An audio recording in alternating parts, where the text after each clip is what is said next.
evening, Europe and beyond. It's Eurovision Ireland, and we're back. You pleased to see us? Of course you are. The mouse is here too. So why are we here? Yes. Now, we saw the first rehearsals today of the 6 finalists. That's the Big Five plus the Netherlands, but you know that already. We're going to give our brief views on how we think all these went. Of course, they're going to be rehearsing again the shorter 20-minute rehearsal in a day or two's time, so things could change a little bit, but we're going to give you our first impressions of what we saw. Feel free to agree with us, disagree with us, you know the drill by now. So we're going to start with France, and Richard's going to take the lead on this one. France has been performed by Barbara Pravi, who was the writer of the winning Jesk entry last year. She performs a very classical number. It's very darkly lit. If you think Patricia Cass from 2009, although this is tipped to be a winner, it's probably going to be a winner more with the juries rather than the televoters, because I think the televoters are going to aim for something a little bit more fun. Saying that, vocally she's brilliant and just performs it well. Thanks, Richard. Possible high hopes from France then. Right, I'm taking the next one, which is Italy. Now, Måneskin, they're a band that may well polarize opinion. I think you're going to either love them or you hate them. But if the lovers are out there, the lovers of this song, are going to vote for it in their droves. I've honestly no idea how it's going to do. It's doing high in the betting. And it is going to appeal to a certain demographic. They're on stage. There's a drum kit on stage. It's on a slightly raised platform. Mr. Lead Singer is bare-chested, which might again get a few votes from certain quarters. He sings the ass off this song. There's no two ways about it, and he's given it his everything. It's 3 minutes of intense Italian rock. That's the best way I can describe it, I think. The Italians are going to do well. They know of the Big Five, they know how to do well, and I think this is going to do just as well. The televoters in the right quarters are going to love it. The juries, I don't know, but top 10, top 5 for Italy, I can see it happening. Next, we have Spain. It's over to Bogdan.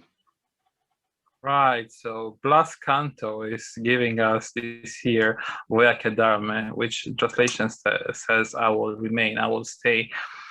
It's very dark as well. It's very atmospheric. We have, let's be honest, we have a huge moon. We have like the biggest moon we ever seen on the stage of Eurovision. I'm not sure if it works quite well, but considering the connection of K, it's the song about losing someone, the connection. Sometimes when you lose someone, you think of the stars, you think of maybe a bigger star like the moon. You have that melancholy feeling. My observation would be, Blas Canto, you have a really beautiful voice. You look great on stage. You're very charismatic, but we need to see more of your face. It's too dark. We can't see your face only at the end, which is very impactful, and it's quite right to be so. But we need to see the face at the beginning of the song as well and throughout the song. If half of the song we can't see your face, we can't vote for the song, and audience needs that. Other than that, it's a beautiful song. Thanks, Bogdan. Okay, next, the host nation, the Netherlands, and that's over to James. Okay, so this song, it's really snuck up on me. I liked it on the first listen, but it's just really grown on me the last couple of weeks, and I was really looking forward to it today to see how they've done it on the stage. Django's voice is just incredible, and I think this song was made for him. He just sells it so well. Some of the staging elements in there, we sort of see, cracks of light through darkness. It's very colourful on one hand, but there are just so many elements here that work on so many levels, and the end result is actually quite stunning. And I was quite emotional at the ends of the Dutch rehearsal. I was like, that's actually a really special moment. I think there's a lot there that the jury are going to react to, and I think there's enough there for the televote as well. I think it's the kind of song people are going to connect to with its message, and that will push the Netherlands up the scoreboard. Winning while hosting, I mean, we haven't seen anyone do that since Ireland, and as I've said, it's not all it's cracked up to be. Yeah, the Netherlands, I think, are going to end up in the top 10 very, very easily. And this will probably be the first time in a good few years that we've seen the host nation do very, very well at the Eurovision Song Contest. Thanks, James. More positivity for the Netherlands. Right, our next country, our penultimate country, is Germany. Sarah, what do you think of the German song? Right, Germany. This year it's been sung by Jendrik. The song is called I Feel Hate, and unfortunately it's had quite a lot of hate over social media over the last few weeks. So I was really interested to see what Jendrik would bring to the stage. Now, I've been a fan of Eurovision since a very, very early childhood, 9 years old, and I've seen stagings go from the sublime to the absolute bonkers, and I have to say that Jendrik's performance absolutely 100% fits the bonkers category. It's got everything in it, ranging from a rubber middle finger, yes, you heard that right, a rubber middle finger, and it's got a couple of backing singers running around with him on the stage. He's got his ukulele there, and he's dressed in bright pink jacket. It's just absolutely crackers, to be honest. But it's wonderfully entertaining, and I really feel that opinions are going to change the minute that people see that performance. And I think that it's going to be the type of performance, if it's got a late draw on the night when people are quite happily, shall we say, inebriated, I think it's going to pull a lot of televotes there. I don't think the juries are going to go for it, but I think, yeah, definitely people have seen most of the acts. You know, they've had enough of all the up-tempo numbers with the glamorous girl and the daft backing dancers. And in a year, but we've had so much heartache, so much misery, we all need a damn good laugh, let's face it. And I think this is the one to give it to us. Thanks, Sarah. And of course, we did interview Jendrik for Eurovision Ireland the other day, so you can find that on our YouTube channel. Now, last but not least, since we do have a lot of viewers in the United Kingdom, even though we are Eurovision Ireland, the United Kingdom, James Newman is back. How did he do? Richard, tell us.